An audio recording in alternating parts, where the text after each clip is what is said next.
Hello everyone, I'm Shivangi Gupta and welcome back to my channel Shibu Classes. And today we will start the new chapter of microeconomics.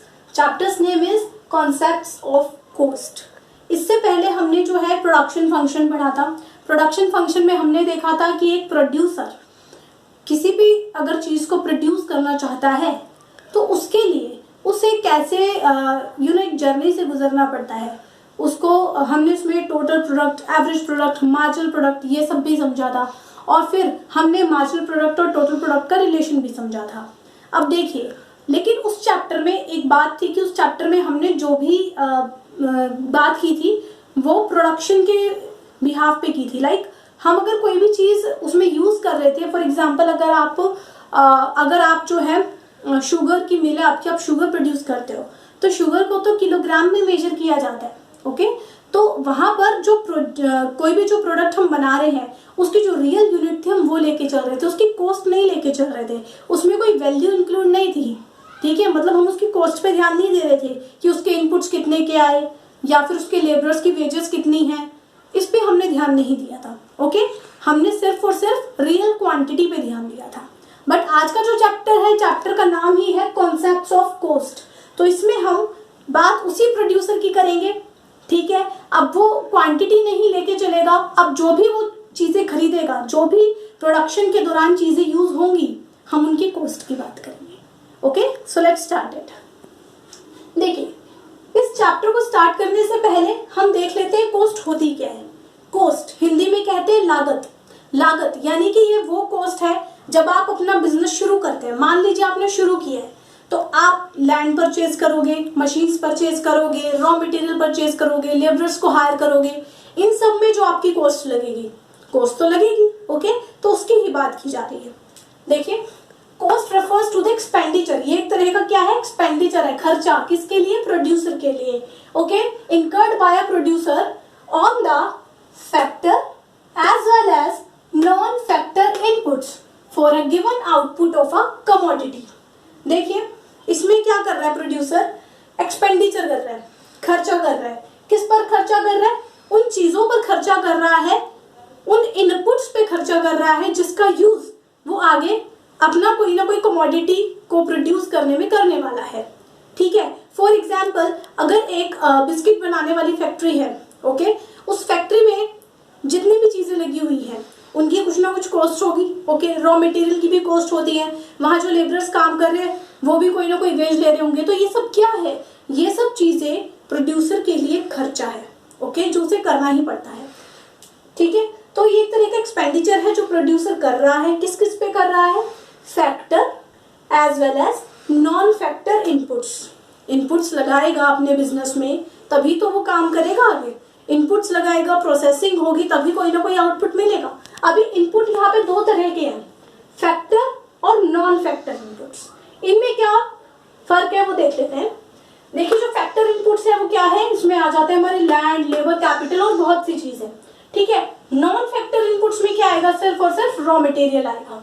Okay, तो ये आपको याद रखना है कि non factor में raw material आएगा और बाकी सब हम फैक्टर इनपुट्स में ले जाएंगे. इसके अलावा इसी चैप्टर में इसको दो तरह से डिवाइड किया गया. ओके, एक होती है एक्सप्लिसिट कॉस्ट और एक होती है इम्प्लिसिट कॉस्ट.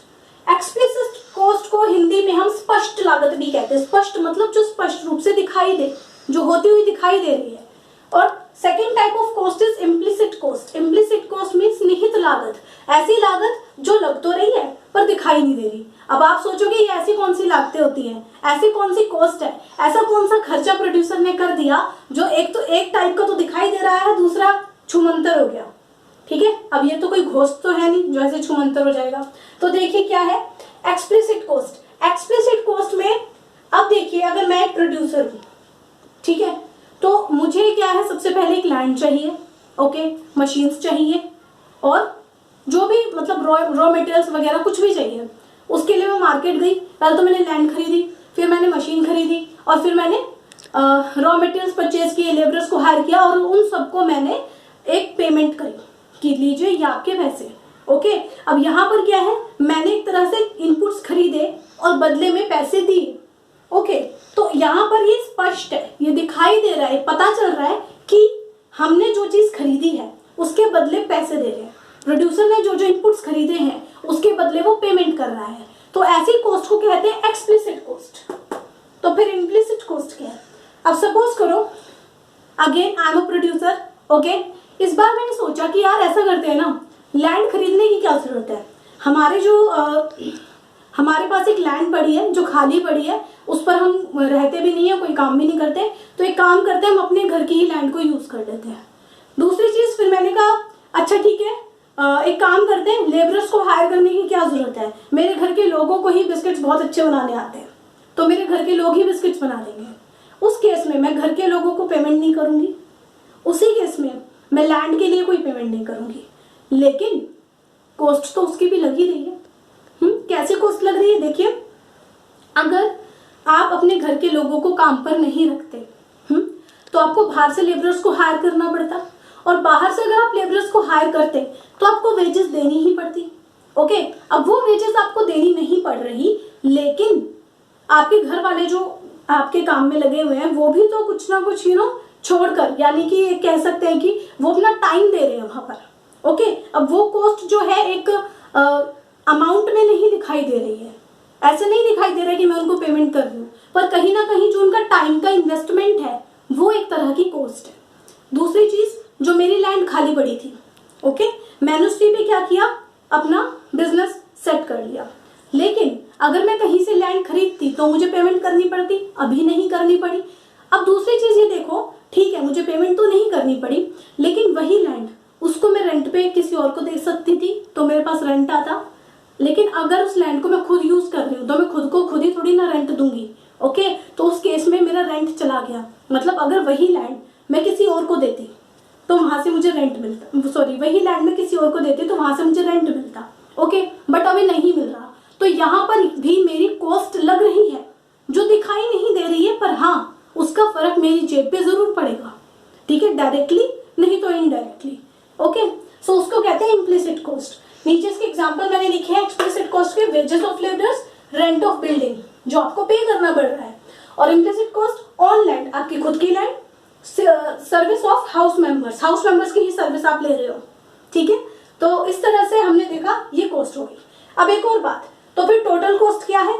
अगर सारी एक्सप्लिसिट कॉस्ट में ऐड कर दी जाए इम्प्लिसिट कॉस्ट, अब देखो हमेशा ऐसा तो नहीं होता है ना कि या तो ऐसा नहीं हो सकता कि सारी की सारी कॉस्ट इम्प्लिसिट टाइप की हो या सारी की सारी कॉस्ट एक्सप्लिसिट टाइप की हो।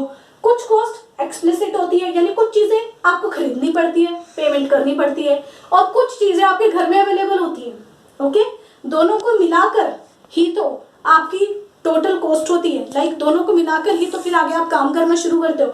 तो यहाँ पर अगर टोटल कॉस्ट निकाली जाए तो टोटल कॉस्ट में एक्सप्लिसिट और इम्प्लिसिट दोनों ही कॉस्ट इंक्लूड होती हैं, ठीक है, जो स्पष्ट रूप से दिखाई नहीं देती है पर होती इंक्लूड है। ओके, आई होप कि आपको ये चीज समझ में आई होगी। इसके अलावा ये तो सिर्फ इतनी सी बात है, लेकिन कॉस्ट को आगे हम और पढ़ेंगे।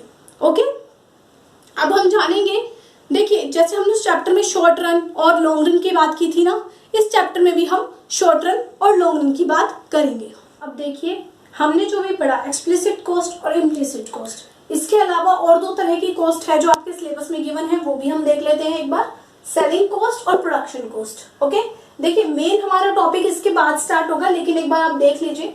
सेलिंग कॉस्ट वो कॉस्ट होती है जब आप अपने बने हुए प्रोडक्ट को, जो आपने प्रोडक्ट तैयार कर लिया है, जो आपने अपनी कमोडिटी तैयार कर ली है, उसको जब आप मार्केट में बेचना चाहते हैं, तो मार्केट में देखिए आपने चीज तो बना ली, बहुत बढ़िया बनाई है, लेकिन लोगों तक वो कैसे पहुंचेगी?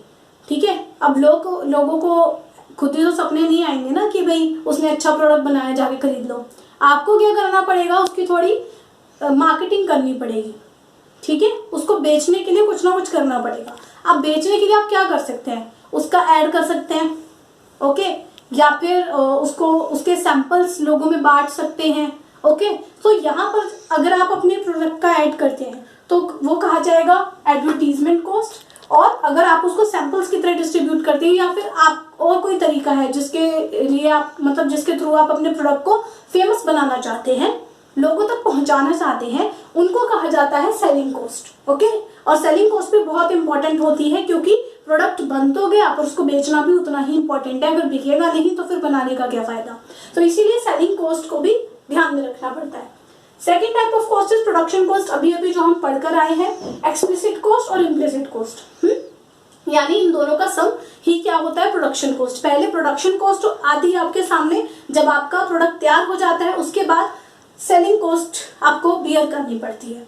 ओके, बट अब चलते हैं हमारे इस चैप्टर के मेन टॉपिक पर, जिसको कहेंगे हम short run cost.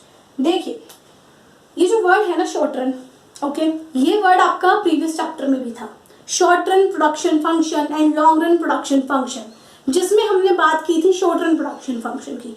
Okay, short run यानी कि कम अवधि का समय, थोड़ा सा समय, लेस देन 1 ईयर। ओके, मतलब एक ऐसा समय जिसमें आपके रॉ मटेरियल्स, तो उस चैप्टर के हिसाब से सोचे तो जिसमें आपका लेबर तो आप चेंज कर सकते थे, रॉ मटेरियल कमियां ज्यादा कर सकते थे, पर आप जो है अपना जो फिक्स्ड कॉस्ट होती है, जैसे लैंड है, बिल्डिंग है, मशीनें हैं, इनको तो आप लेस देन 1 ईयर में चेंज नहीं कर सकते ना। ओके, तो वो तो फिक्स्ड होते हैं। ओके, तो यहाँ पर भी इसी तरह से एक हम पढ़ेंगे शॉर्ट रन कॉस्ट और एक होती है long run cost. Long run cost में मतलब सारी ही कॉस्ट जो होती है चेंज हो सकती है। अगर आपको खर्चा करना है, ठीक है, लॉन्ग रन में, तो आप जो है बिल्डिंग भी पे भी कर सकते हैं, यानी कोई नई बिल्डिंग खरीद सकते हैं, नई मशीन खरीद सकते हैं, रॉ मटेरियल्स तो आप खरीदते ही हैं डेली बेसिस पर, आप नए लेबरर्स हायर कर सकते हैं। ओके, लेकिन इस चैप्टर में आज हम बात करने वाले हैं शॉर्ट रन कॉस्ट की। जैसे ही ये वर्ड आए शॉर्ट रन, समझ जाइएगा कि ये वो वर्ड है जिसमें जो एक प्रोड्यूसर है वो अपने रॉ मटेरियल्स को कम ज़्यादा कर सकता है, लेबरर्स को हायर कर सकता है, पर इतने कम समय में वो जो अपनी कैपिटल है, उस मतलब जो इन्वेस्टमेंट वाली चीज़ें होती है, न्यू बिल्डिंग खरीदना, न्यू मशीन हायर करना, न्यू मशीन इंस्टॉल करना, ये सब चीज़ें नहीं कर पाएगा। ओके, तो अब यहाँ पर उसी के हिसाब से हम देखेंगे शॉर्ट रन कॉस्ट में क्या है। देखिए, अगर टोटल कॉस्ट की बात की जाए तो टोटल कॉस्ट में मैंने आपको पहले बताया था कि explicit cost plus implicit cost, एक बार के लिए उसको भूल जाइए। अब देखिए टोटल कॉस्ट में क्या है, कुछ कॉस्ट ऐसी होती हैं जिनका नेचर फिक्स्ड होता है। ठीक है, फिक्स्ड का मतलब ये है कि अगर आपने एक बार उस पर खर्चा कर दिया तो आप डेली डेली नहीं करोगे। ठीक है, जैसे आप अपने घरों में ही देख लीजिए, अगर आप वॉशिंग मशीन लाते हो तो क्या इसलिए लाते हो कि 1 साल में खराब हो जाएगी और 1 साल के अंदर अंदर यानी कुछ ही महीनों में आपको दूसरी लानी पड़ेगी? क्या आप इसलिए लाते हैं, ये सोच के लाते हैं? बिल्कुल नहीं। आप जब भी कोई बड़ा खर्चा करते हो तो ये सोच के करते हो कि वो कुछ ईयर्स तक तो चलेगा ही चलेगा। ओके, सो यहाँ पर लैंड, बिल्डिंग, मशीनरी, ये कुछ इसी तरह की चीजें हैं जिनको हमने एक बार खरीद लिया, एक बार इंस्टॉल करवा लिया, उसके बाद हम ये एक्सपेक्ट करते हैं कि ये कुछ ईयर्स तो काम देंगी ही देंगी। ओके, तो शॉर्ट रन में हम क्या करेंगे, जो फिक्स्ड कॉस्ट है ये सचमुच फिक्स्ड हो गई, हम इसको चेंज नहीं करेंगे, मतलब हम फिक्स्ड फैक्टर्स पर कोई खर्चा नहीं करने वाले। ओके, फिर आते हैं वेरिएबल फैक्टर्स पर। वेरिएबल फैक्टर वो जो हमें डेली बेसिस पर खरीदने, मतलब वेरिएबल कॉस्ट वो जो हमें डेली बेसिस पर करनी पड़ती है, रॉ मटेरियल्स खरीदने के लिए, न्यू लेबरर्स को हायर करने के लिए, ओके, या बिजली का बिल हो गया, ओके, ये सब चीजें। तो इधर भी आप देखिए टोटल कॉस्ट क्या है, टोटल कॉस्ट में तो ये दोनों ही कंपोनेंट्स इंक्लूडेड है ना। अगर आपको कुछ भी प्रोड्यूस करना है, ओके, आपको मशीन भी चाहिए और आपको रॉ मटेरियल भी चाहिए और आपको लेबरर्स भी चाहिए। ओके, तीनों की ही हेल्प से आप या उससे भी ज्यादा चीजें चाहिए होती हैं, तो वहां पर आपके कुछ फैक्टर्स फिक्स्ड होते हैं और कुछ factors variable type of nature के होते हैं। ओके, तो जो फिक्स्ड होते हैं बेटा, वो फिक्स्ड फैक्टर्स वो होते हैं जिन पर हम सिर्फ एक बार खर्चा करते हैं, बार बार नहीं करते, जैसे कि machine and plant, land and building. तो शॉर्ट रन में ये जो फिक्स है टोटल फिक्स कॉस्ट, ये हमारी चेंज नहीं होगी। ओके, दूसरी type of cost is variable cost, जो कि हम डेली बेसिस पे कर रहे हैं, जैसे कि raw material, wages of labourers, जो लेबरर्स जिनको हम हिंदी में कहते हैं दिहाड़ी मजदूर, यानी जिनको हम डेली बेसिस पे हायर कर सकते हैं, डेली पेमेंट भी करते हैं। ओके, तो उसकी बात की जा रही है यहाँ पर। ओके, तो यहाँ पर अगर मैं शॉर्ट रन की बात कर रही हूँ तो मेरा मतलब है वेरिएबल कॉस्ट से, बट टोटल कॉस्ट को हमने इसलिए लिखा कि अगर आप शॉर्ट रन में भी कुछ प्रोड्यूस करते हैं तो उसमें मशीन का यूज तो करेंगे ही करेंगे, लैंड का यूज तो करेंगे ही करेंगे। इसीलिए टोटल कॉस्ट हमारी कैसे निकलेगी, total fixed cost plus total variable cost. One more thing is, total fixed cost को और भी कई नामों से जाना जाता है, जैसे कि supplementary cost, overhead cost, indirect cost. Okay, चलिए अब ग्राफ के थ्रू ही टोटल फिक्स्ड कॉस्ट और टोटल वेरिएबल कॉस्ट को एक बार फिर से हम देख लेते हैं।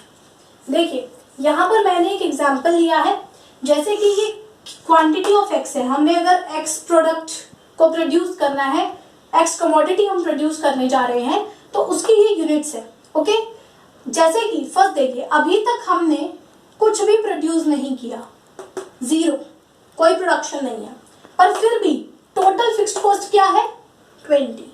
ऐसा क्यों है कि देखिए, मान लीजिए आपने अभी अभी अपना जो है बिजनेस स्टार्ट किया है, उसके लिए आपको सबसे पहले लैंड परचेज करनी पड़ेगी, मशीन खरीदनी पड़ेगी। अब ये सब चीजें क्या है, फिक्स्ड कॉस्ट है, पर अभी तक आपने एक भी कमोडिटी प्रोड्यूस नहीं करी है, पर उस एक कमोडिटी को प्रोड्यूस करने के लिए आपको पहले पूरा अरेंजमेंट करना पड़ेगा। ओके, और वही अरेंजमेंट तो आपकी फिक्स्ड कॉस्ट है। ओके, तो यहाँ पर अभी हमने एक भी कमोडिटी प्रोड्यूस नहीं करी, पर फिक्स्ड कॉस्ट आई 20 की। और ये क्या है, वेरिएबल कॉस्ट। वेरिएबल कॉस्ट यानी रॉ मटेरियल्स पर होने वाला खर्चा। अरे अभी आपने जब कमोडिटी ही प्रोड्यूस नहीं करी, तो मतलब आपने अभी वेरिएबल कॉस्ट भी नहीं बियर करी। ओके, वेरिएबल कॉस्ट भी अभी आपकी जीरो है। फिर आपने वन कमोडिटी प्रोड्यूस करी, आपने एक चीज प्रोड्यूस करी, तब भी फिक्स्ड कॉस्ट आपकी शॉर्ट रन में कैसी रहेगी, फिक्स्ड ही रहेगी, 20। जब आपने सारा अरेंजमेंट किया था तब आपकी फिक्स्ड कॉस्ट 20 रुपीज थी, वो अभी भी 20 ही तो रहेगी। ओके, लेकिन इस वन कमोडिटी को प्रोड्यूस करने के लिए आपको कुछ रॉ मटेरियल्स वगैरह खरीदने पड़े होंगे, तो वो 10 रुपीज के आ गए मान लीजिए। तो यानी कि टोटल वेरिएबल कॉस्ट आपका बढ़ गया। जैसे ही आपने कमोडिटी परचेज करी, टोटल वेरिएबल कॉस्ट आपका बढ़ गया। फिर हमने दो कमोडिटी प्रोड्यूस करी, दो के लिए भी देखिए फिक्स्ड कॉस्ट तो फिक्स है, वो जितनी थी वही रहेगी। आप चाहे कितनी भी कमोडिटीज प्रोड्यूस कीजिए, लेकिन आपकी फिक्स्ड कॉस्ट सेम ही रहेगी in the short run. Okay, not in the long run, in the short run. और वेरिएबल कॉस्ट, जैसे जैसे आप कमोडिटी को प्रोड्यूस करते जाएंगे, उसकी ज्यादा से ज्यादा क्वांटिटीज को प्रोड्यूस करते जाएंगे, वेरिएबल कॉस्ट भी बढ़ती चली जाएगी। क्योंकि मान लीजिए अगर आपको एक पैकेट ऑफ बिस्किट प्रोड्यूस करने के लिए आटा चाहिए, 2 kg फ्लोर चाहिए। ओके, अगर आपको उससे ज्यादा बिस्किट्स प्रोड्यूस करने हैं तो आपको ज्यादा आटा लाना पड़ेगा ना। तो वो जो ज्यादा आटा है वो क्या है, वो उसमें उसके लिए जो पेमेंट करोगे उसको क्या कहेंगे, वेरिएबल कॉस्ट। ठीक है, तो एक एक्स्ट्रा कमोडिटी प्रोड्यूस करने के लिए आपकी वेरिएबल कॉस्ट भी तो बढ़ जाएगी। ओके, तो इसीलिए जैसे जैसे हम ज्यादा कमोडिटीज को प्रोड्यूस करते जा रहे हैं, वेरिएबल कॉस्ट बढ़ती चली जा रही है, पर फिक्स्ड कॉस्ट सेम है in the short run. Okay, अब इसी चीज को हम ग्राफ के थ्रू देख लेते हैं। नीचे हमने आउटपुट शो किए हैं, आउटपुट मतलब कितना हमने कमोडिटीज की कितनी क्वांटिटीज प्रोड्यूस करी है, हमने ये यहाँ शो किया है। ओके, और यहाँ वाई एक्सिस पर हम लेके चलेंगे टोटल फिक्स्ड कॉस्ट और टोटल वेरिएबल कॉस्ट। ओके, देख लीजिए, जब आपने कुछ भी प्रोडक्शन नहीं किया था, जब आपने एक भी कमोडिटी प्रोड्यूस नहीं की थी, आपका प्रोडक्शन जब जीरो था, तब भी आपकी फिक्स्ड कॉस्ट क्या थी, 20 रुपीज। ओके, फिर आपने क्या किया, एक कमोडिटी प्रोड्यूस करी, पहले आप टोटल फिक्स्ड कॉस्ट को ही देखिएगा। ओके, आप देखिए चाहे आप कितनी भी कमोडिटीज क्यों ना प्रोड्यूस कीजिए, आप कितना भी आगे क्यों ना बढ़ जाओ, लेकिन टोटल फिक्स्ड कॉस्ट 20 है, वो 20 ही रहेगी for all the levels of production. Okay, बात करते हैं टोटल वेरिएबल कॉस्ट की। इनको ही हमने किस में दिखाया है, इस ग्राफ में भी शो किया है कि जब आपका प्रोडक्शन जीरो था तो टोटल वेरिएबल कॉस्ट भी जीरो थी। अब आपका प्रोडक्शन बढ़कर 1 हो गया है, तो जो आपकी टोटल वेरिएबल कॉस्ट है वो बढ़कर 10 हो गई है। ये देखिए, फिर आपने 2 कमोडिटीज प्रोड्यूस करी, तो जब आपने 2 कमोडिटीज प्रोड्यूस करी तो आपका टोटल वेरिएबल कॉस्ट 20 हो गया। फिर आपने 3 कमोडिटीज प्रोड्यूस करी, जब आपने 3 कमोडिटीज प्रोड्यूस करी तब आपका टोटल वेरिएबल कॉस्ट बढ़कर 25 हो गया। इस तरह से जैसे जैसे आप अपना यहाँ पर आउटपुट इंक्रीज कर रहे हो, वेरिएबल कॉस्ट भी बढ़ती चली जा रही है। ओके, और हाँ एक और बात, वेरिएबल कॉस्ट जीरो हो सकती है, फिक्स्ड कॉस्ट कभी भी जीरो नहीं हो सकती। ओके, चलो अब ये तो हमें यहाँ से पता चल गया कि फिक्स्ड कॉस्ट और वेरिएबल कॉस्ट का नेचर कैसा है इन द शॉर्ट रन। बात करते हैं टोटल कॉस्ट की। देखिए टोटल कॉस्ट कैसे आती है, फिक्स्ड कॉस्ट और वेरिएबल कॉस्ट को ऐड करने पर आती है। ठीक है, अब जब उनको ऐड करने पर आएगी, अगर हमें यहीं पर इसकी टोटल कॉस्ट निकालनी हो, क्या इसका फॉर्मूला है, fixed cost plus variable cost. चाहे अभी आपने कुछ भी प्रोडक्शन स्टार्ट नहीं किया, फिर भी आपकी टोटल कॉस्ट क्या आएगी, 20 आएगी। यानी कि आपकी टोटल कॉस्ट भी कभी भी जीरो नहीं हो सकती। ओके, एक कमोडिटी प्रोड्यूस करी, अब आपकी टोटल कॉस्ट क्या है, fixed cost plus variable cost 20 plus 10 this is 30। Okay, तो अगर हम इसको ग्राफ पे शो करना चाहेंगे तो वो हमारा जो टोटल कॉस्ट है वो ग्राफ उसका कहाँ से स्टार्ट होगा, मतलब हम उसको कहाँ से ड्रॉ करना स्टार्ट करेंगे। हम उसको जीरो से ड्रॉ करना बिल्कुल भी नहीं शुरू करेंगे, हम उसको फिक्स्ड कॉस्ट के यहाँ से स्टार्ट करेंगे ड्रॉ करना, और वो कभी भी जो है मतलब इसके इक्वल नहीं आएगी वेरिएबल कॉस्ट के, उससे ऊपर ही रहेगी। ओके, तो ये आ जाएगी आपकी टोटल कॉस्ट जो कि इन दोनों का सम है, तभी इन दोनों का सम है, तभी तो वो उससे ऊपर शो हो रही है। ओके, आई होप कि ये आपको समझ में आया होगा। ओके, प्रैक्टिकल लाइफ में भी यही होता है और इसी चीज को हमने अभी ग्राफ के थ्रू समझाया है। ये अपने आप में ही एक बहुत बड़ा क्वेश्चन इसका बन के आता है कि आप रिलेशन भी बता सकते हैं, या फिर आप जो ये चीज है कि total cost is equal to TFC plus TVC, इसको ग्राफ के थ्रू भी आप शो कर सकते हैं। ओके, आई होप कि आपको आज की क्लास समझ में आई होगी। और देखिए आप जो है इस क्लास को अच्छे से देखिएगा, समझिएगा, बिल्कुल भी स्किप मत करिएगा, क्योंकि अगर आपने स्किप कर दिया तो हो सकता है आपको कॉन्सेप्ट क्लियर ना हो। ओके, अच्छे से इसको एक बार देखिएगा और प्लीज मुझे जरूर बताइएगा कि ये क्लास आपको कैसी लगी है, हेल्पफुल रही या नहीं रही, आपने एंजॉय किया या नहीं किया। ओके, और बाकी जो इसके और भी इम्पोर्टेंट कॉन्सेप्ट्स हैं इसी चैप्टर में जो हम नेक्स्ट वीडियो में लेकर आने वाले हैं। Thank you so much.